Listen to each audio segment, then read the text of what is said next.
దేవదాసయ్య గారు అన్నారు, 100 సంవత్సరాల వయసులో దేవుడు బయలుపరిస్తే దాసు లోతని విషయంలో విడిచి యువరాజు అనే ఒక వృద్ధుని కష్టానికే ఈరోజు బైబిల్ చూసిన కోట్ల మంది. దాని పంతులు చూడండి, రైలు మీద వస్తారు, బస్సుల మీద వస్తారు, ఆటోల మీద వస్తారు.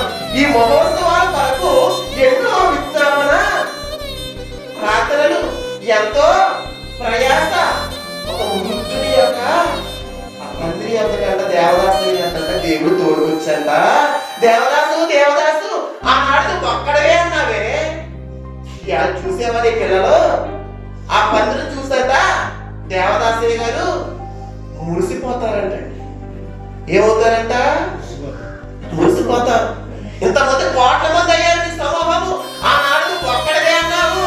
ఒక్కడవది నీవు వడలిపోవద్దుని ప్రకాల నీకోలు తెలుసునా. ఆనాడు దేవదాసయ్య గారు ఒక్కడే, ఒక వృద్ధుడు